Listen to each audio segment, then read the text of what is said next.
Hello and welcome to our show Midwest Weekly, starring myself, Hairwiz, and my co-host CLT. We are here to give you a breakdown of Week 2's action across the LOL Midwest Sweat League. We also have a special guest here today, Borrey, from Team Boomer Squad. Would you like to introduce yourself, my friend? I'm Borrey. I'm the ADC and team captain of Boomer Squad. I, that's all I got. Hey, that's cool. You don't need a lot from you, man.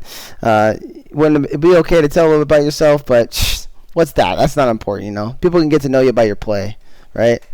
And we'll definitely be talking about that a bit because we loved your play week 1. So I'm certainly excited here to talk about your series that you had. But let's go ahead and let's get into the first set of games, which is going to be specifically Insane Banana Posse and Denver Nuggets. So before we do, I'd just like to point out we didn't get a chance to cast all the games. Unfortunately, this is one of them as well. So we're just going to be only go off the stats and kind of what we see there. But we are a little familiar with both the teams, so hopefully we'll be able to give you guys at least a little bit of a breakdown of what happened, at least from what we can see. So, CLT, do you want to start us off? Yeah, we had Insane Bananas, 2-0ing Denver Nuggets. Just kind of going through the first game. The thing really stood out to me. I don't know if this is a mistake on Battlefy, but I'm seeing a Yumi with Smite. Um, that was kind of weird to look at. Also, based on Battlefly, looks like the mid laner, Hui, also took Zack Zack, so I don't know if it's two support items. I thought they were locked out, so it might be a mistake on Battlefy, now that I think about it. But game one, looks like Insane Bananas really took control of that game.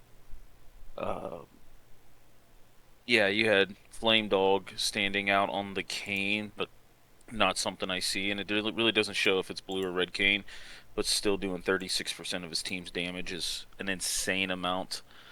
Um, Also, we have Cackler on Swain ADC. This is the second or third time we're seeing a bot lane Swain in the league, so that might be something to pay attention to going forward. Swain Yumi sounds like a terrifying combo to face without grievous wounds. Um, but looking at the items and everything, it looks like they just ran that game over quite handily. Orange Peel kind of stood out for Denver Nuggets, doing 33% of his team's damage on set. Something tells me he had a couple of big set W's in there, trying to turn the fight around. So, looking at game two, kind of is the story of Insane Bananas that we've seen with Ghost Tiger being on Talia. He shows a lot of comfort and a lot of just skill expression on that pick. Um, Also, you can kind of see that going into his week 3 games as well. That kind of got underway already. But his communication and his coordination with Flame Dog make that team really tick. So 35% of his team's damage on Talia is again a massive amount. And it looks like he played it into a Senna Wukong, which that coupled with a Nocturne, I think I think Talia has a lot of value there. We also have War Initiate kind of on the signature Nautilus top pick. Um, that's going to be something that teams are going to have to take a look at going forward because Nautilus is just tanky and provides so much CC. What do you think about this Rek'Sai jungle pick? Here it was. I think it's pretty strong right now. My big thing about Rek'Sai is just when you're picking her, you want to make sure that you have some good engage because you really do not want the Rek'Sai to be engaging first. But when you pair it with a Nautilus, you kind of already have that, right? So she can come in and just follow up on top of that. But with her changes to being able to knock out multiple champions now, it does make her a more threat in team fights, and she starts to get that beefiness. You got that stride breaker, you got the Stairs Gauge. You can see that's kind of the build he went for there. I can imagine that it's pretty hard to deal with a Rek'Sai who is ahead with those items, on top of the fact that he has Nautilus backing him up and going in. looking at the 80 carries, I want to kind of touch on a little bit of this and see what your opinion is. Well, what is the thought of Swain 80 carry right now for you, Borrey? Or Borrey, I'm sorry. It's it's fine if you feel comfortable on it. I think this looks like they were funneling this game. Like they have 2 support items, and it feels like they just abandoned Swain bot lane and let him 1v2, which he can totally do that. Like he's tanky enough to do that. He took cleanse to survive against Leona. But I haven't put much time into it myself. But if you're confident on it, it definitely has its games against like lower DPS team comps that you can just kind of out sustain, especially if you have a Yumi. That makes sense. Yeah, I've always not been a big fan of it personally, just because I just can't stand Swain, to be honest with you. But we do have another Swain player in the league. He's on actually Team Scorch. So I would expect to see more of it if it is becoming prevalent. I don't know if it is. I don't know if this was just like, this feels like a good pick here. Looking at it again, like with the Yumi and the Smite, I wish we would have got to cast this game for sure, because it just seems so goofy. But they obviously had some sort of plan, and the Mumu didn't get to do nothing. Looking at the 1-8-5 score, he had a rough game. So Yeah, the Smite plus double support items. There is some tech going on in this game that I wish I would have been able to see as well. yeah, we missed out on that. And game 2 doesn't look as eventful. And like you said, we did get to kind of see Ghost today.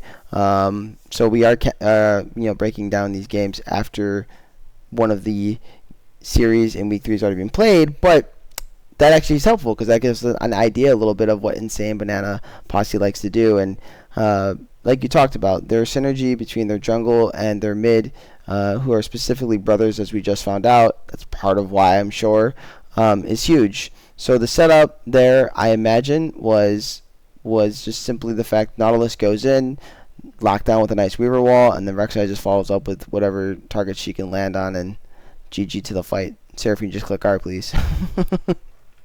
Yeah. Yeah, So there's also some like hidden synergy with the Nautilus pull, raking them across the uneven earth. By Talia, she can proc that as well. that counts as a dash? If you pull them across the mines, yeah, they go off. Huh. Very interesting interaction. Yep. Did not know that. Well, it's good info to go. I guess we'll go ahead and move on to game 2. We already did that. Move on to the next series. Listen to me, guys. My brain is in another place right now. It always happens, though. Here's a series, though, that we did get to cast, so I'm happy to talk about this one. I have a little more knowledge of what happened, and that is going to be Scorch versus Summoner's Drift. And we just did bring up Scorch here. We brought up their 80 carry that plays Swain, and I believe in this series he did. I gotta double check, but I could have sworn he did. He did. Game 2. He did in game 2. So, but we'll start with game 1 first, because that was Scorch kind of taking care of business, and really a big performance there by Rusty, Crow, and Tem, just kind of running the map. I mean, Boomshra, don't get me wrong, he had a good game too, but I feel like that's a lot to do with just what Rusty and Tem did to set him up.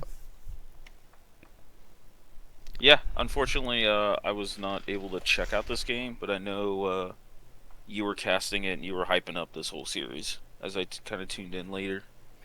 Yeah, it was really fun. Did you catch any of these series, Pori? I watched this full series this morning because we are playing Scorch this week, so I was like, all right, get some scouting in. So I've seen this whole series, and I was impressed by this game 1, to say the least. They were in control the whole time. Yeah. What was something that kind of stuck out to you from Boonstra specifically, since that's going to be your counterpart coming up? Oh, okay.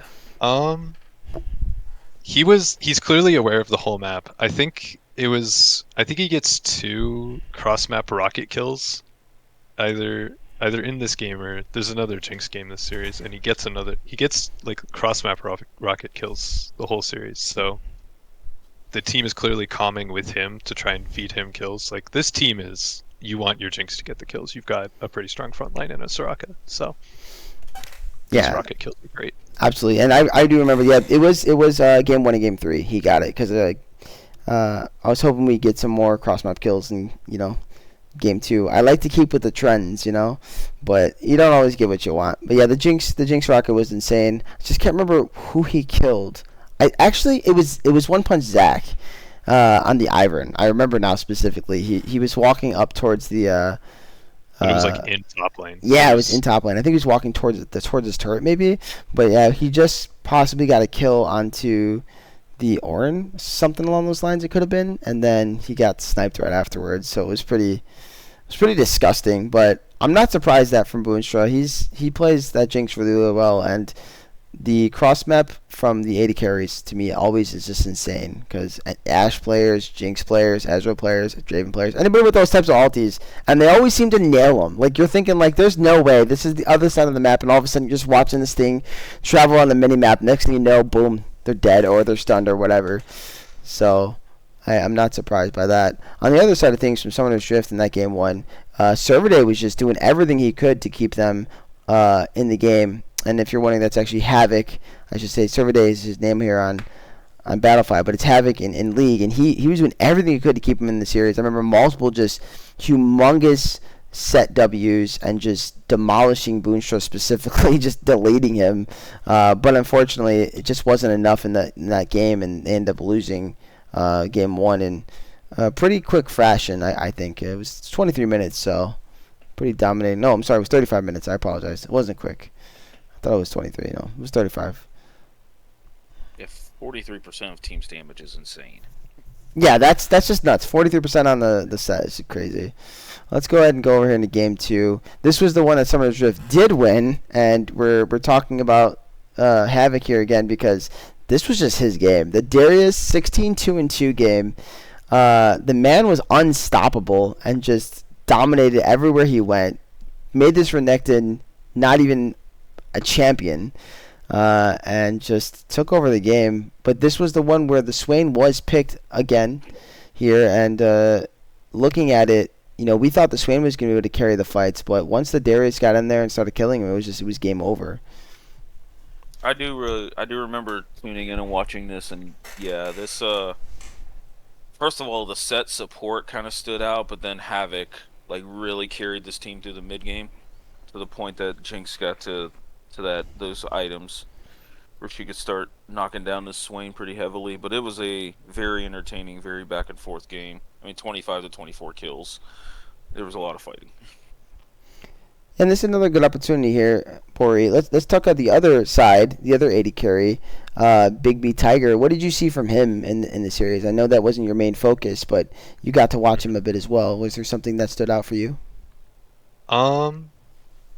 It looked like he was always down to tussle. I think who was their support game 1? Because they have set support this game. Game 1 they're playing, so it's Kognami, so it's not quite the same style of bot lane as they play. Game 3 they get a Mumu support, and both Aset and a Mumu are very, we gotta go in and we gotta fight people now or we're gonna lose. And he always seemed down for it, and I liked the playstyle adjustment from game 1 where they were playing the Kognami and it just kind of felt like they weren't able to get anything done. Yeah, no, I like it too, and I personally know a lot of the members of Summoner's Drift, so Joe is his name to me, as I would know him. He was the one playing the support for Summoner's Drift that week, and yeah, he's really, really good at just getting in there and fighting. That's his play style. So when he got that set, and I knew that he was going to be able to perform well on it, and Big B and him have good synergy from a lot of practice over the years. So I wasn't surprised they had a pretty decent game too. But again, it really came down to how well Havoc played in that game, because that game was still tight. I mean, it was 36 minutes, and at any point, Scorch still could have won that game, but every time they got a little inch, because maybe Swain was able to carry a fight or something, Darius was just always creeping. It was always there. It was always able to get a pick, always able to find an advantage, and I think he got maybe a triple or quadruple that game. I mean, he went absolutely off. So I'm not surprised in the outcome, but I don't like seeing specifically with the Swain, I don't like seeing this Zillion, man. How do you feel about that specific bot lane? Because it did pop off in this game here. CLT. I don't hate it. I think I think I like Zillion with Swain. It just gives you the extra like you can't burst him because the longer Swain's alive, like every second is just it feels worse and worse and worse. And if you get Zillion ult on him, like you want to keep fighting because he's dead, but there's just a Swain ulti there, and you want to back out, and it just makes it so hard to fight. So I personally don't hate it. I feel like though it's kind of, I don't want to say counterproductive because like you're not going tanky on Swain, so you're prepared to die, but Zillion ult within like Zanya's, you have to be really tight on communication, or I feel like you're wasting one or the other. Okay. Like it was apparent. Like we seen the interactions in this game. I remember. I think it was the next to last team fight where Swain ult kept going off during the Zillion like respawn animation, and he got like to 75% or almost full health during the Zillion revive. So like I see the tech there, but there was also a couple of times where it was like Zillion ult, but then Swain's absorbed so much damage that the Zillion ult didn't get value, or he Zonya's through it. Um, Hmm. like I see the tech and I see the theory, and I do like I like it. I just it sometimes can be like too much of a good thing is a bad thing. I feel like sometimes. Okay. Yeah, makes I sense. think also a lot of the time you're picking Zillion to counter enemy team comp. Like if they have a lot of burst, Zillion is insane just for his ulti. Yeah. Yeah, 100%. When I say I don't like it, it's good actually. I don't like it because I don't want to see it. It's just gross. Plus, the Zillion went to Warmogs, so we've been seeing a lot of that. I don't remember if he went I think he Grasp went grasp. to. He did go grasp that game. I Yeah, remember. yeah. So he was just a menace, man. Get that champion out of here. But we'll go ahead and go over to game 3 because that was another. See, I thought there was a short game in this series, but every game was just long. I remember now. It was it's the longest series I think we've had so far. Yeah, 37-minute game 3 is just insane after two 30-minute, plus game 1 and 2. This specific game, what I remember the most was just the fact that there was no like extremely like, oh, this performance is standing out, as much as just a team coming together, and that's what Scorch did. They just came together as a team and played so well together, and just kept Summoner's Drift out of doing what they wanted to do as a team. And Havoc just couldn't have a game here. He was focused early on. I remember Rusty coming up and kind of just making sure he couldn't pop off like he was in game 2 as well as a bit in game 1. And then the rest of the map just kind of bled out. Nobody really did anything, and the Amumu pick just did not look good. So I don't know what you think about that CLT, but it looked pretty rough. Yeah, I felt like after the set support, they kind of had an idea of what to play into it. The Milio, if Amumu didn't CC Milio, then Milio just presses R and Amumu feels useless. But there was so much damage being thrown at this Fiora, the Smolder, the Victor, that Amumu just couldn't get tanky enough to go in and not get blown up. So yeah, it wasn't. I don't think it was as successful as say the set pick from game 2. Yeah, not at all. And looking at the comp that they drafted, Scorch here, how do you feel about playing into like more of the tanky champions in the jungle, Borrey? Is that something that you like to play into, as well as how about the other side of it? Do you like to have it on your team? I definitely like having tanky junglers. I think we've played Sejuani every game we've played, so I certainly don't mind the tanky junglers. Playing against it, honestly, this is my hot take. 80 carry sucks. You can't kill tanks, so I hate it.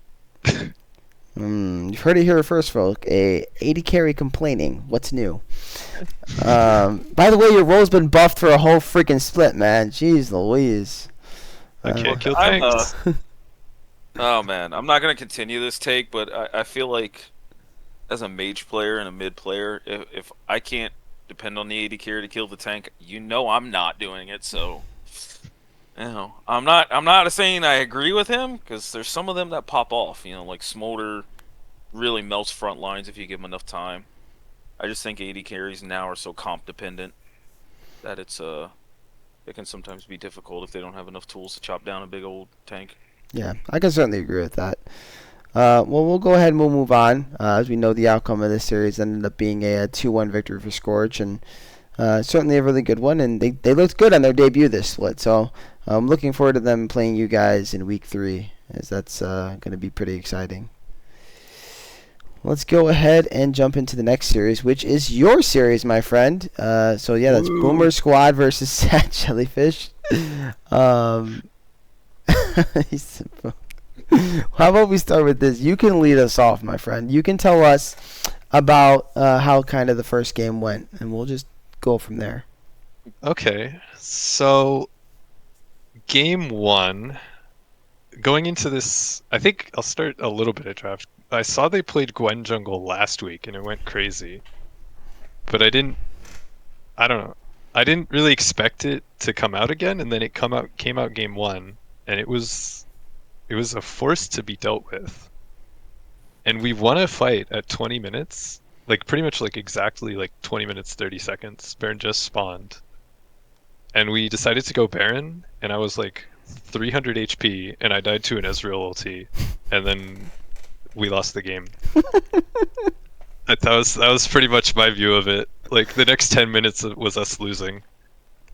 That's rough. And if I don't get hit by Ezreal ulti, we get Baron, and 4 of us don't die trying to run away from Baron. But Interesting. so that was my view on game 1. I got a question. Just kind of looking at the series a little bit. Sean T.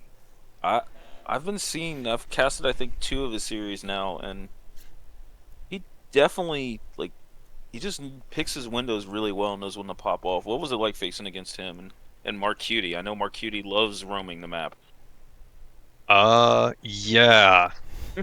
Those 2, they know how to play well together. Specifically this game, I thought he was overextending bot, so I tried to kill him at like level 7. I just finished my Kraken, and I messed up slightly, and Marcutie was right there, and I just died.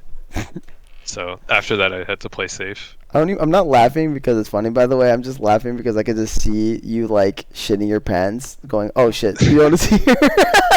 Well, I ultied in, and then immediately there's the Leona ult, and I'm like, well, fuck. I guess I'm dead.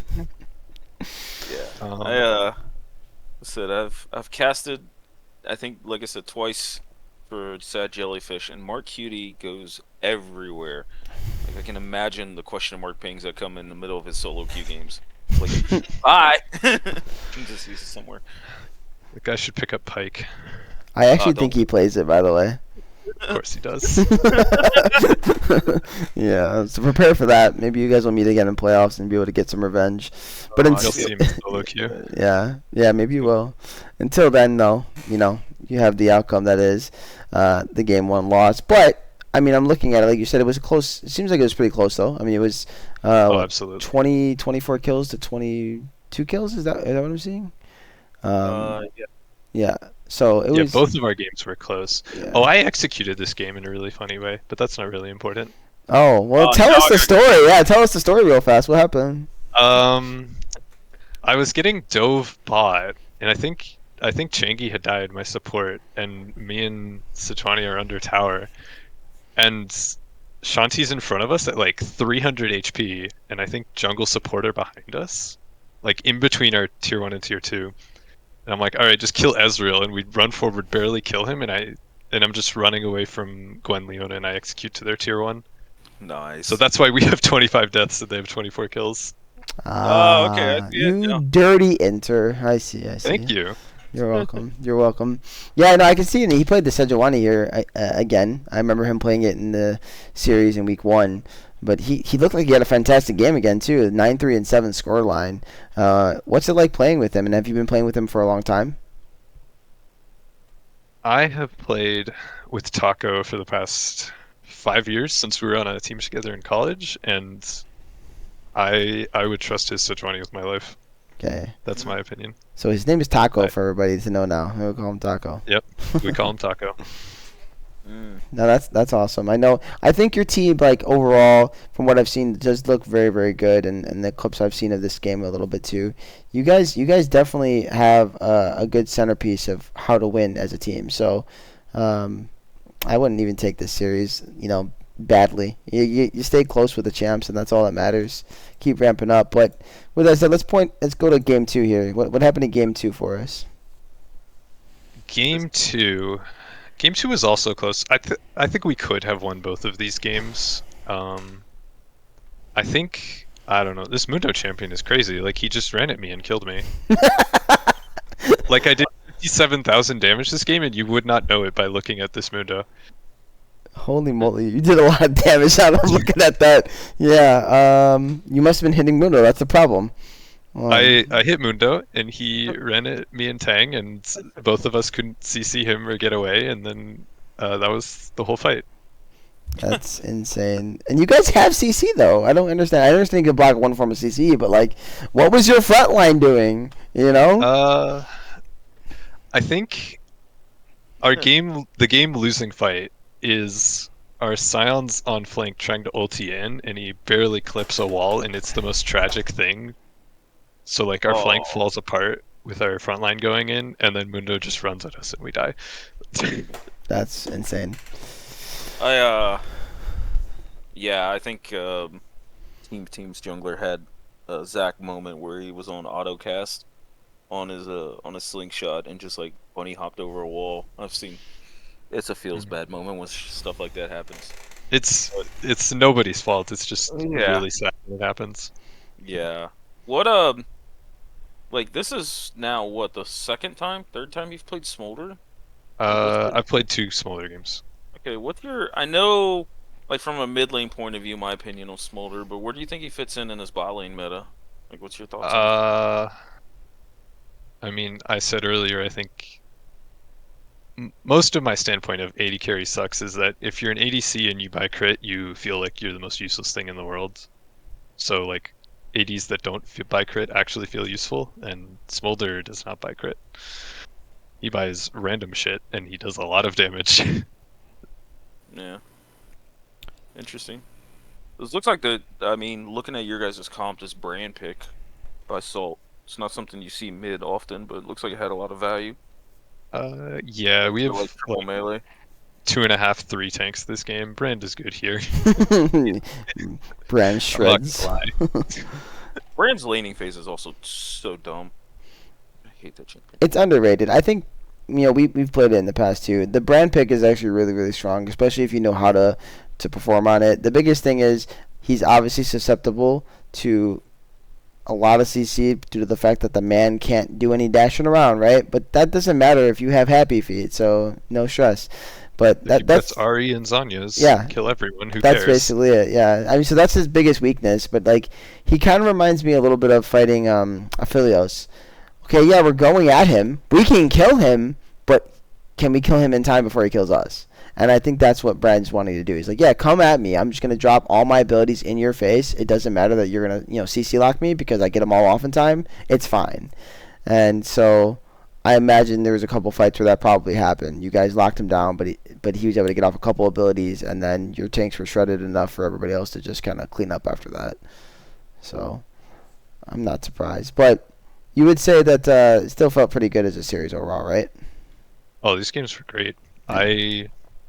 I definitely feel like if we went against them again, we could win.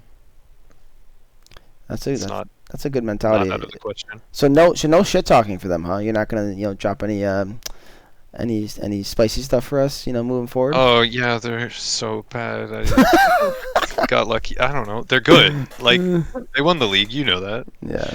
Yeah. You know they're good. I do. But I always love a little, double lift coming out. I mean, you're an 80 carry, so I was hoping maybe I could pull up that vibe, But it's okay. It's okay. I would have killed him 1v1 if his support wasn't babysitting him. Oh! You've heard it here first. Marcutie, roll more. Watch out, though. Dippy gets on that Mundo again. Yeah, he's going to come fight you. Mundo goes where he wants, remember. He goes where he pleases. All right, well, let's go ahead and head into the next game here. So we're going to actually drop down into Group B. That's going to be Minimum Talent Esports against Load the Cannons, who still haven't changed their name on Battlefy. I don't know what's going on, but guys, please change it so I know that's who it is. TBD just sounds so funny. To be announced. So here we got Game 1, and it looks just more of a bit of a slaughter fest. Yeah, you want to touch on this game, man? Yeah. This I casted this with a Rue, which I'm thankful for him coming in and doing play-by-play. Yeah, this first game was rough. I know there was a couple solo kills mid. Bot lane was scrapping back and forth. Once Tarek got level 6, then he set up turret dives quite a bit. This Olaf completely just ran amok topside. 28% of his team's damage is quite a lot. But yeah, he was diving this Ornn every chance he could. Even when a Mumu came up, he just pressed R and just didn't care. He turned away, I think, 2 different 2v1s, and double killed them. So this game got out of hand pretty quickly. Frozen Ace was kind of the highlight here. Even though, like I said, Vegantech's Olaf popped off, Frozen Ace was everywhere. I think at one point he started top lane and then just ganked top mid bot without taking a camp, or maybe took one camp. He was everywhere for this game, and it kind of definitely broke it open. Yeah. Looking at it, I mean, it looked broken. 18 minutes is pretty much broken. I know MTE. They are one of they are the lowest league team in our league, but they have a lot of heart. I've talked to a lot of their members. They're really, really cool guys. So I'm obviously wishing the best for them in every game they play. I didn't get to see obviously what happened. You're kind of telling me a little bit, but it's seeming like I'm seeing a bit of a CS diff as well. Was it pretty heavy throughout the game once again? The CS diff and top was very apparent in both games. Mid kind of held his own. I think once he got solo killed a couple times and ganked, Jace just fell behind and couldn't make much happen. But top lane, definitely you could tell there was a vast difference in the skill level. So Gotcha. But then going on to game 2, this was actually surprisingly a banger of a game. First of all, I don't know how to pronounce, but the mid laner for Load the Cannons bringing out a mid lane Bel'Veth. I heard of the tech, but I hadn't really seen it. He was all over the place once his Q got maxed. But Marshall on this Syndra, he did everything he could to hold his team into this game. He got ganked a few times and would come out with at least a kill or two. Was doing a lot of good passive stacking on Bel'Veth. I think he even threatened to solo kill him twice until Bel'Veth got a couple of items. But they put up a much better fight this game. As you can see, it went 25 minutes, so definitely a lot more, and 28 to 21 kills. This Syndra got a lot of resources and was putting in a lot of work. Killed Frozen Ace in one combo, I think 3 separate times. Oh yeah, and I see the Karthus, which we don't see very often from a lot of these players in the league, but I definitely like it, as well as the Bel'Veth. Very interesting pick. But before we continue, I'd like to also introduce another guest we're having on today, and that is Marcutie, the support of Team Jellyfish. So you can just hop on in here and introduce yourself a little bit for everybody. Hey guys, how's it going? Thanks for having me. Sorry for joining a little late, but happy to chime in when I have something to say. Yeah, we did kind of go over your game already, your series against the Boomer squad with Mr. Borrey. I keep saying Borrey. I'm gonna keep doing it with Borrey. But we'll kind of go back to that because I'd like to hear from your perspective a little bit. So once we finish up these other series, we'll definitely touch on that. But yeah, I wanted to ask you a question, Borrey, since 80 carries a lot about last hitting. What is something that you would say could help these lower elo players improve on that? Because I talked to them a little bit, and that seems to be their biggest struggle. A lot of the times when you have big skill gap in players. Like it's just the amount of pressure the higher ranked player exerts, and the weaker player is just not used to it. And I'll feel this when I'm playing against someone that's better than me. Like they're just autoing me all the time when I'm not expecting it, and it just bleeds into, oh, I have no health. I have to be scared. I can't CS anymore. So I think the best advice is just play more and stand your ground, and just like don't try to hit wave when they're hitting you, and don't try to, and you, if they're hitting you, you have to hit back. You can't just let yourself get poked out of lane. Makes sense. I wanted to ask you, since you joined the call, it's a great opportunity to do so, Marcutie. What's your opinion about Thresh? I know you played it today. We're not going to touch on that series right now, but what is your opinion on that pick right now? I think he's okay in the meta. It's just not great blind, so it's like a little tough when you have to play the counter matchups. But for the most part, he's like pretty stable, especially since they're like the Warmog's nerf. It makes it a little easier. I think overall Thresh is just a harder champion to play and to perform on. So you have to be like pretty comfortable with the champ and pick it in the right scenarios. But in the right scenarios, it's pretty good. And then I'll follow up that with the Leona question. You saw we had a lot of Leona, specifically week 1, as it was 100% presence in the league. Week 2, I think it dropped off a little bit. We did see some series not picking it up. It still kind of had its prevalence, though. Where do you find it to be at now? Since we didn't, I feel like we're going to be starting to see less of it. Is it to do with the Warmog's nerfs, or is there something else to it? I think it's still pretty good. Like, they did nerf it a little bit, I'm pretty sure, but I think it's still all around a solid pick. The reason why it's like so prevalent in the meta is because when you pick Leona, you force the enemy AD to go cleanse, or else they just risk getting CC locked. And then when you have cleanse barrier matchup bot, you're automatically winning any all-in because your AD carry has an extra like 300, 400 health compared to the enemy who only has cleanse. So that's why it was so strong originally. That's a great breakdown of the pick. All right, we'll go ahead and move on to the next series. We're flowing good here today. We're doing pretty good. So we're going to be jumping into Zoomers versus Washed Up Gamers. This is actually a really good opportunity for Borrey once again to kind of discuss this, because he did say when we were chatting that he does know the team pretty well, that is specifically Team Zoomers. So we're going to look over here at game 1. And based on what they were kind of picking, are you surprised by any of these picks that they picked up here? No, not at all, really. I didn't get to watch this game, but I did hear from CC Star, their top lane, that just mid lane went crazy in these games, just basically took over. This feels like them. I don't know how to describe it other than that. Fair enough. And CLT, it looks like we got your first pick of the new champion too, if that's correct. I know Battlefy's not showing it, but I'm assuming that's what it was. Yeah. I think Aurora was not picked and primarily banned in week 1, and then week 2 seems like teams kind of let go of that band a little bit. We see her top lane, which into Ornn sounds like an absolute nightmare for Ornn. I don't know. I have mixed up thoughts on the pick. I think when she's good, she's too good, and when she's okay, it's like, all right, the ult still has value, so it's just kind of broken a little bit. But yeah, looking at this game, after pack 11-3, 28% team's damage on Sylas of all things. Like, there's a lot of good Sylas ults to take into washed up gamers, so it's a really good spot for that champion to be picked. Yeah, I mean, especially when you have the Seraphine R specifically. Like, I feel like every time I see Seraphine and then I see Sylas, it gets pretty scary to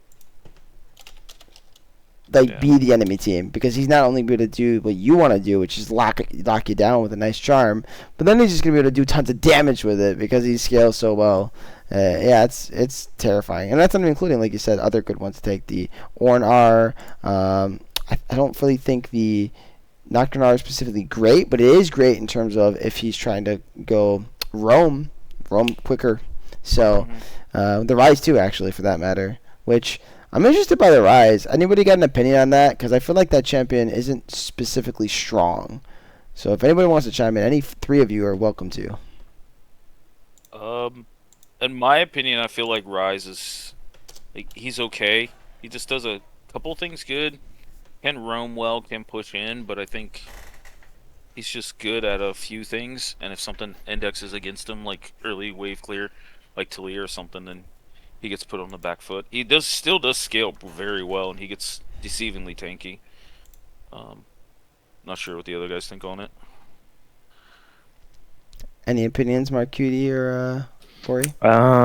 Yeah, I think it's like comp specific for sure. I know in pro play it's pretty strong, but just in our league, I don't think it would be as strong. It's really good into melees or anything like short range that he's able to like kind of AoE in the team fight, and it's good into AD picks. So when there's like AD mids, I guess. But yeah, he's good for shoving and kind of not interacting with the enemy laner. So Yeah, I He's feel like not his. easy. You really have to be comfortable on him, and I don't know how many players are. Yeah, I'm not sure. I'm not sure if Smalls plays it a lot. What I can say in the Silas, I feel like Silas wants that matchup though. I mean that seems like he would. Maybe I'm wrong. I think Silas is okay in that matchup. I mean, QMax poke, Silas has above average MR, so he can kind of absorb a little bit of Rise's pressure. I just feel like what Rise likes to do, there's other champions that do it better. Say like Talia, Anivia, stuff like that. Makes sense. Let's check out game 2 here. See what we can kind of see. Oh, look! It's your friend Mundo, Borrey. I'm well aware with this Mundo. This Mundo specifically, I'm aware of. Well, wait a second. Ignite TP LeBlanc. Okay. Interesting. Also 17 kill game. My man popped off on that pick as well. Ignite TP, is that still something we should be seeing from solo laners right now? Or is that just, I'm LeBlanc, I'm going to do what I want? I think that's more of a I'm LeBlanc, I'm doing what I want. I think high mobility mid laners in certain situations. Like I could see a world where maybe Ari might take it. But for the most part, like I think that's LeBlanc specific. Okay. Yeah, I'm not seeing anything crazy though. Oh, actually, I see another crazy thing. Pantheon Jungle. Soup pulled out Pantheon Jungle. This guy is an absolute crazy mad lad for that one. In the volleyball, I don't think it'd be particularly too good, to be honest. I mean, obviously, it can do a lot of burst pretty quickly, but once that's gone, volley can sustain the matchup pretty well. Obviously, it's jungle versus jungle, so it's not going to see as much prevalence in terms of a 1v1. But the gank presence should be still similar. So I'm surprised he struggled so much on it overall. But he might not know, the clearing paths on it because it's not a very commonly picked jungle. It's pretty low down there. If you're gonna see Pantheon, I feel like you still probably see a mid or top more. I don't know. I'm looking at Washed Up Gamers comp and I'm like, who's killing this Mundo? Like I've been on the receiving end of Souls' Gragas, and he's a fantastic Gragas. Don't get me wrong. He's bombed me 1,000,000 times. But I look at this and I'm like, how do you kill this Mundo? Ezreal's not gonna do it. I mean, Ezreal tried. I mean, he did have a good game, 11, 5, and 7 with 30% of the team's damage. But he tried, but again, kind of what Borrey said earlier. It's like you hit this Mundo and he's just not going anywhere. Like his health bar doesn't move. true, but he also doesn't build crit, right? So shouldn't he have success here? Ezreal doesn't. Go ahead, Borrey. I'm curious. What's your take on that here? Ezreal's an early game champ nowadays. Like you peak at 2 items, and if you're not ahead, you better be ahead soon, or you're gonna feel useless pretty quickly. That's my opinion on the pick. Like if you're confident on it, you can get an advantage levels 1 through 6 and kind of snowball there. But normally you pick Kai'Sa as the counter because you can, once you get past 6, if you ever hit a W on Ezreal, you can ulti onto him and just kill him. And he doesn't normally have enough damage to 1v1 you. So it's a very early levels dependent champion.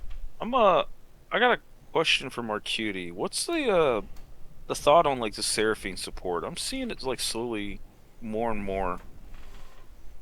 I think Seraphine's just for mechanically not gifted players, so it's like an easy Crux champion where you're going to be useful because you just click W in a team fight. So yeah, it's just strong because it's easier to play, but very impactful regardless of how well you play it. That's crazy. Marcutie just casually dropping a bomb on like some of the league right now. So don't play Seraphine, otherwise, based on what he's saying, you don't have mechanics. I see you. I see you. All right, well, let's go on to the last series here, and that is Team 2 versus Big Back Laners. It was casted, but I wasn't able to catch a lot of it. I don't know if anybody else was able to watch it by chance. But, oh, no, wait, no, this series wasn't casted. I apologize. Never mind. Oh, it wasn't. It was, wasn't it? Does anyone remember? I thought it was. I do not know. I could have sworn it was. It was a Saturday game. Pretty sure our Pies did, now that I think about it. I got to double check back. But regardless, I'm taking it nobody watched it if it was, right? I don't think I got it. Okay, so nobody did for sure. It's- No, it was definitely casted. I remember now specifically. Yeah, it was casted. It was the Saturday night game.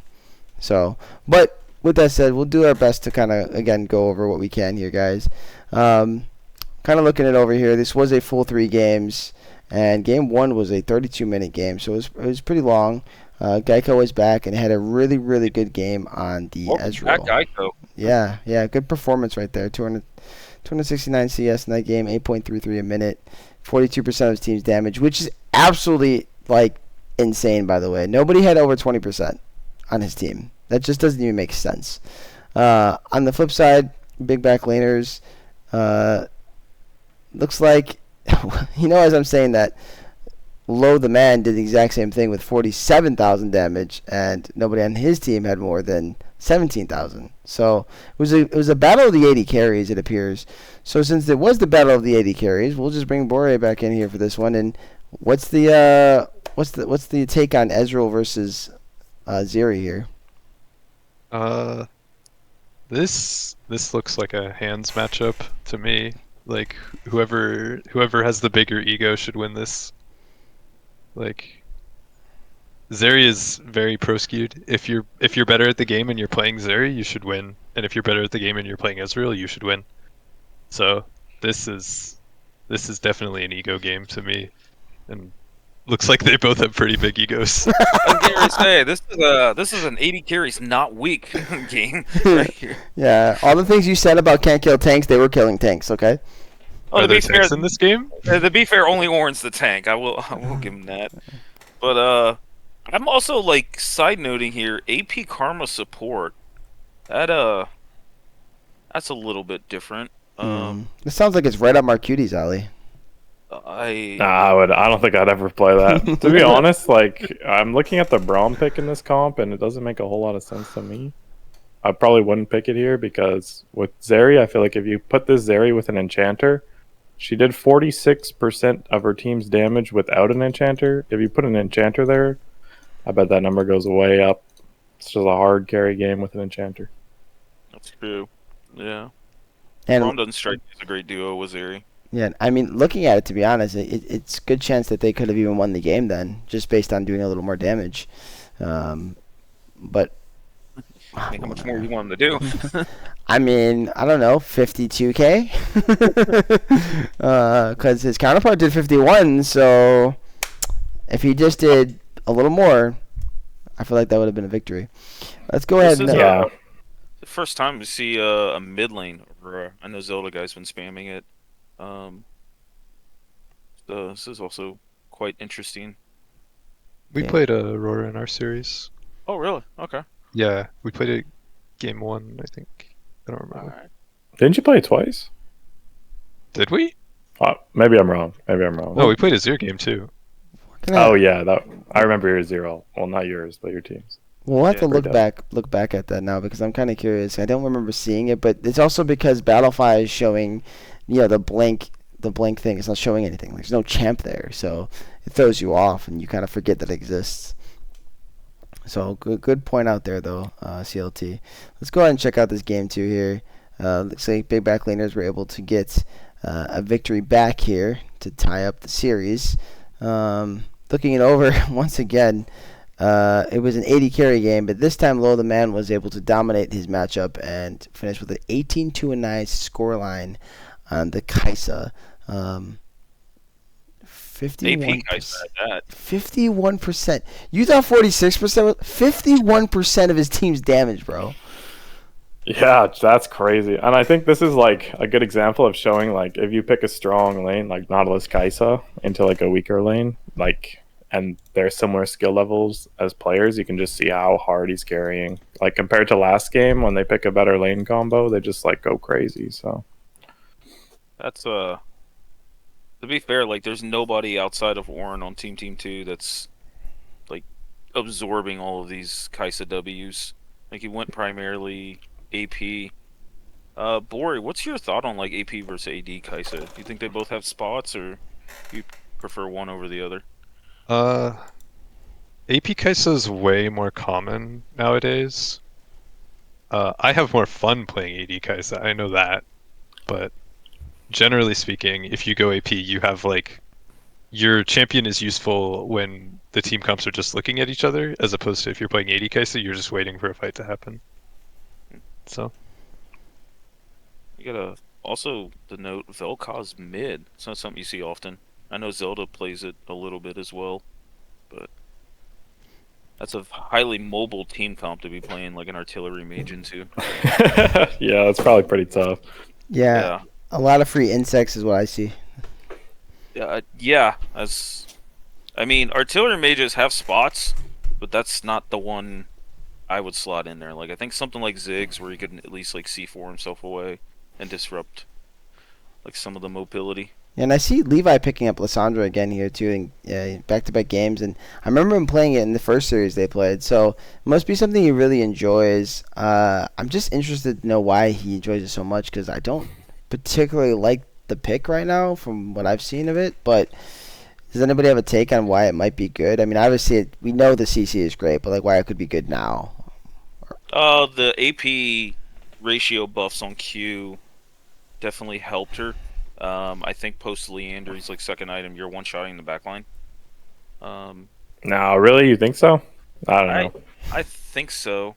It's been a while since I played it. But it's mostly a counter pick. But Lissandra players always play her like a burst mage, so yeah, I think it's like a good pick because it has guaranteed CC, but I don't think it's good in the meta. It's probably just more comfort. that's fair. I will say when I get filled mid, I do sometimes play Lissandra, just because sometimes I want Lissandra ultimate. That's all it's there for, in my opinion. He just wants to CC people. I understand. You don't get to do that often playing AD carry, so. No, it's great. Yeah. What do you like, throw a Draveny or something? Ash ulti, that's it. Yeah, that was my joke though. That's basically your only CC is Ash ulti, and then everything else, which is Draven E and Jinx E, and have fun. Maybe you'll CC somebody. All right, let's go on to game 3 here. We'll finish up this series, and we'll touch back on your guys' series here. So, game 3 here, Team 2 ended up picking it up in a 31-minute game. This time around, the AD carries decided to tone it back a little bit. Like, they needed to stop ego tripping, it seems. But they still predominantly did majority of the damage for both their teams. They let the top laners have a little bit of fun this game, I see. Yeah. They were probably just doing the damage with themselves, though, based on the Aurelia dying 9 times. Yeah, I don't. The Aurelia top's a little bit of a mystery. I assume that might have been like an R5 or Nectin into it or something, but you double melee solo laners into Aurora doesn't sound like fun at all. No, not at all. Actually, it sounds really bad now that I think about it, and neither of them can get out of ult in any way, so there's no... You can't dash out of it. You can blink out of it, right? I'm correct about that, right? Yes, you can blink out of it. Okay. So yeah, they have no way out. They're just trapped in there. Also, Owls with the Morgana jungle. That's something you don't see that often. And a good game, too. 14-4 and 16. what is our takes on Morgana jungle right now? Because for me personally, I don't think it's bad. I actually think it's decent. It's just you need to know how to play it. So that's why I don't really mess with it personally. But is there any kind of takes on your guys' feeling on the pick? I think like back when it was strong and pretty meta, it was because of how fast her clear speed was. You could probably still pick it, but it's not as strong because the clear speed got nerfed. So what it offers is like not as much as it had offered before. So if you get invaded, you can't get invaded versus the Ivern like and die. So it's pretty good here, I think. But if you're into a more aggressive jungler, you could probably face quite a bit of problems. Yeah, that's kind of how I see it too, and that's why I don't think it's specifically great. So it's a good breakdown of it. On top of the fact that if you're not good at the pick, you're just gonna be useless, right? So it's one of those niche picks, kind of like Rumble Jungle. Still, we see it sometimes. I believe Alves plays that too, right? If I'm not mistaken. Yes. Yeah. So Yeah. I'm. My first game with him was on Rumble Jungle, and I'm like, I didn't even know this was a thing. Yeah. And he popped off. Yeah, so I'm not surprised he picked it here. But yeah, it looks like a really, really fun series. I'm happy to see games going to full 3, our series going to full 3 games. It really is just fun for us fans when we're watching, right? We've had a lot this split so far. What is your guys' takes as players being in a situation where you're ending up in that third game? Like, what's your mentalities, and how do you handle that?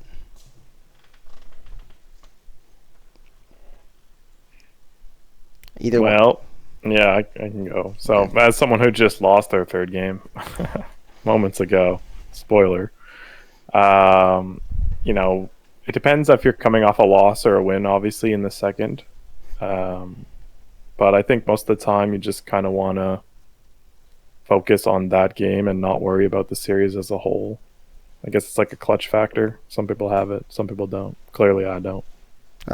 Stop We'll it. go that far. But yeah, just try to focus on the game. I think at hand. Don't worry about what happened before it. Gotcha. I think you want to look at the game that you won and be like, all right, here's how we won. Let's try to do that again, and not do whatever led to us losing. We haven't played game 3 yet, but that's what I'd like to think you do. Interesting. How about you, CLT? You got a take? I mean, I know you're not currently playing, but you have a take on it? Game 3 for me, like, it kind of goes into what both of those guys are saying. I've tried to focus on the win. If you can easily like determine why you lost, whether it be like you weren't on the most comfortable pick or you thought the draft was bad, those are like very simple and easy fixes in my opinion. So if that's the reason you lost, then going into game 3 is much easier to just be able to digest. But I find myself in like game 3s or game 5s, just pick something comfortable, put the onus on the opponent's team to outplay like your comfort, and see if they respond correctly. Makes sense. Good breakdown. All right, well, that will be all the games, and so we'll finish up with just kind of going back to your guys' series since we have another take on it as Marcutie has arrived. So, looking back at your series here, Borrey kind of had his take on things, but what was your perspective of how the series went, as well as the fact that, you guys winning, it was a great outcome. What do you guys take away from it? I think the overall series was pretty close. So like there were a couple key moments where we just came out on top, which kind of led to us winning the 2 games. But I do think they could have gone either way, depending on like what happened. Like luckily we were able to just outperform in very key scenarios. Yeah, I think overall it was a fun series though. Like to be honest, like definitely felt like individually Borrey's team had stronger laners in some lanes, stronger players. But I think just as a team we were able to just outmaneuver them a little bit macro wise. Yeah, he mentioned before you got here, he said that he had made a play where he was trying to punish Shanti, and he was going in on Kaisa, and he ulted in, and he said you came up and creeped up on him and scared the crap out of him. So he's not going to forget you after that. Yeah, for sure. Played a lot of fog and vision pockets when like I had roam timers, but for the most part, I think it was like a super close game. Honestly, one of the big things for me was the double Sejuani pick. I just want to know why you guys wanted to play it a second time. Like, is that your jungler's comfort, or? He's definitely comfortable on it, and I think it's strong. I don't see anything wrong with Sejuani. Like, if it doesn't give anything away to like first pick Sejuani, so you go Sejuani, and if it's our comfort, I feel comfortable doing it. Yeah, no, that's fair. Like, if it's comfort, for sure. I think the first game you guys got counterpicked for it because we flex picked the Trundle, which is like, I guess, understandable. But in the second game, you guys banned the Trundle, I think. So we didn't have the option. Yeah, I'm seeing a Trundle ban that second game. Yeah.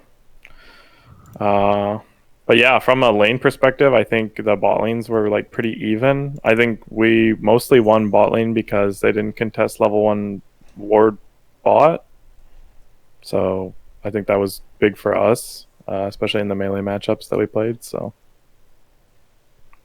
That sounds like something we would mess up. I like the honest and openness and of both you guys, and especially when you're playing each other. Sometimes there might be bad blood, but you guys seem pretty cool, which is always good to see. As far as the Sejuani, I'm just because you were asking about it. I feel like the big thing for her right now is that the Trundle, yeah, you can take it top, right, and it's good up there. But he's not prevalent in the jungle anymore like he used to be. Like, he basically just can't jungle. I've tried multiple times. The pick just doesn't work. So, with that being the case, and her always being a stable lockdown CC champion who's super tanky, she just seems to be very viable regardless. And so, if you're good at the pick, it always works. And so, that's the biggest thing. And so, like you said, it's comfortable. I see why he's picking it back-to-back games here. It just sometimes things don't go your way, like you said, Borrey. Certain fights turning a little bit, and as you mentioned, Marcutie, those being those key moments can kind of cost the game. So I'm looking forward to fully watching. I'm gonna watch what you sent me again, Borrey, and kind of fully watch it over, and just kind of get more of an idea how the series went. Maybe have a better understanding of why this series went the way it did, but. I really just want to say, thank you guys for coming on, because I don't really have any much more to say about much of the games. Do either of you guys have anything else you guys would like to, talk about, whether it's your own series or something else going on in the league? We'd love to hear about it. I know you guys had already spoken about the game, but I kind of want to hear Borey's perspective a little bit, like how he felt about the games. Our curious. games? Yeah, like us, between us. Yeah. My read game 1 was we won the fight at like 21 minutes, and then we died at Baron, and then we lost. Because I died to an Ezreal ulti, and it took us like an extra 20 seconds to kill Baron, and then you came up and like killed 4 of us. That was my game. Yeah. That was my game 1 read. Yeah. And then game 2 was your Mundo was unstoppable. Yeah, and then in game 1, I remember the Baron team fight pretty well because you got hard CC locked. Did I? Yeah, I think so. Like the fight before Baron, or what? No, I think it was like the Baron. Like we were skirmishing around Baron. It was the last team fight before we ended. Oh, okay. So not the same one I was thinking of. Okay. Okay, no, yeah, it's more towards. I was the thinking end about of the game. one like right at 21 minutes when Baron spawns, and we catch out. I think we catch Ezreal mid, and then we get like 2 more after. Mm. And then we try to do Baron, and it just takes too long. Yeah, I feel like the Baron changes this season, making it tougher. Added like an element to that, just automatically winning a team fight, going straight to Baron. Like, you actually got to think about it now. Yeah, I think there's been a couple times now where I've made the Baron call and it does not go the right way just because I'm not sure if it's just the bad call or it is the enhanced Baron. Like, to be honest, it doesn't feel like a huge difference, but it definitely could be, and like I don't even realize it. Yeah, non-spoiler, spoiler. It might have happened in the series they played today, but don't worry about it. Yeah, I wouldn't talk about that. That jungle pick. Yeah, That game. we won't talk about it right now. We'll leave it alone. That's for next week. That's next week. Yeah. I guess real quick before we do get off, and you guys are welcome to stay. I just want to talk about a little quick, kind of show these matchups coming up here. And is there any like matchups for you guys that kind of stick out this week that you're looking forward to seeing and hopefully getting cast and stuff? Oh, I haven't looked up at the lineup. Is it there? Let me check. Yeah, you can you go to Yeah, I think small brain, no mechanics versus Denver Nuggets should be a huge one. Be tuning in for that. Okay. How about you, my friend? I know I want to watch my Zoomers play. I'll get a little bit of hype in here. They're one of their players, Standby, didn't play last week, but that kid is cracked. Oh, So all right. Keep an eye out for him. Yeah, I'm looking forward to casting them. There's only been, I think, one or two teams I haven't casted. For sure not them because they didn't play week 1 and I missed them week 2. And I feel like I casted everybody over here on our side, but I might be wrong. Maybe I didn't cast Denver Nuggets. I feel like I did, but I can't remember. But for me, I'm certainly looking forward to just playing our matchup. Obviously, like I'm looking forward to playing my games, which would be Small Brain No Mechanics versus Denver Nuggets. But specifically for me, I also want to see Scorch versus Boomer Squad, just because I know Scorch well, and then from talking to you, Borrey, I feel like it's going to be a really fun series and something that's going to be all about the 80 carries again. I just kind of feel like that's what's going to happen. So I'm looking forward to that one. I wonder if there'll be any contested picks. Like, I don't know your full pool of champions, but I wonder if you'll be, swapping back forth to Jinx, for example, or if something else will be, going around a lot. How about you, CLT? Is anything kind of sticking out to you? I think the Scorch Boomer Squad is definitely going to be a good one. I know a lot of people on Team, so I'm always interested in following their games. Owls was my former jungler in the Rec League, and if we get a team together for the Ryzen League, he was going to jungle for me as well. So Nice. I always love watching Owls. He just has a natural feel for the game. Like, he doesn't talk as much. He doesn't really shot call or anything, but he's just like, hey, randomly this champion works in, and I'm like, when did you practice that? And poof, he's like great at it. Yeah. So Yeah, Group B is interesting, man, and I'm actually looking forward to still those games too. Like Team L, I want to see them play again. I can't pronounce their team name, so that's why I call them Team L. I want to see them play again. I'm curious how they're going to match up against a more formidable foe and load the cannons. And Frozen's been having a really, really good split, and so I want to see if that trend continues. As far as minimum talent esports versus big back laners, I just want to see who's going to get their first victory of the split. I really like what big back laners has shown so far, but I think MTE has small bright spots that if they can just find a way to get a smaller team fight there, here or there, maybe they can pull out the series, and I think that'd be awesome for me just to see personally as a fan of the game, right? Like, you just want to see even the teams that are underdogs pull off victories, so that's exciting. And then obviously we already saw the other matchup today, which was an awesome series, by the way. Marcutie, you guys played a really fantastic series. I don't feel down about any of it. Like we said, we'll touch on it more week 3, but it was really great, and you guys all played really, really well. So I'm looking forward to talking about that next week. Other than that, I will leave the standings for next week since you guys already played, and it's going to throw things off. So I guess the only other question is this: you guys both feel confident you're going to make the playoffs? Yeah, we'll be winning for the second time in a row for sure, I think. All right. You heard it here first. They're going to go back to back. All right. What do you got to say about that, Borrey? We'll meet in finals. Oh, okay. Okay. and guess what? We'll be casting it. Yeah. Actually, Borrey, did you guys play the team we just played, like the Imposed Bananas or whatnot? What's that? No, Whatever their name we've is. not played them. Okay. I want It you looks guys. good though. I want you guys to both know. I want you guys to both know that I won't be casting the series because I'm going to be in the series. So I don't know who the heck I'm going to have to knock out on the way there, but we're going to be there. Okay, we're ramping up, right? We're ramping up. Seeing that we finished the first split, first round exit, second split, second round exit. So we're coming. It's only finals. It's the only natural progression for us. So. Yeah, I think your team's listed as first seed, so you guys better show up. I wonder who did that. It wasn't me, I can tell you. There's other mods, I don't have any control of this. But yeah. Well, again, thanks guys for coming on the show. CLT, do you have anything you want to say before we head out? No, this was a lot of fun. I thank Borrey and Marcutie to come on there, and specifically Marcutie, whoever sees him in solo queue, that question mark ping is going to be everywhere. Yeah, indeed. I'm looking forward to our matchup against both you guys too. It's always fun, and hopefully this time we'll have a really good series against you guys, Marcutie, because the last time we played wasn't the specifically games that we wanted, but I think we still match up pretty well against you guys. But we have off days, right? So hopefully it'll be fun. I agree. And looking forward to it. Yeah, and then Borrey, we're just looking forward to get to know you more, man. I like this. I like this dynamic today and kind of conversating with you. So it should be a fun rest of the split.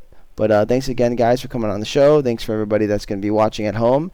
And you guys have a wonderful evening/morning, whatever your time you're watching this. And GG's. GG's. Later.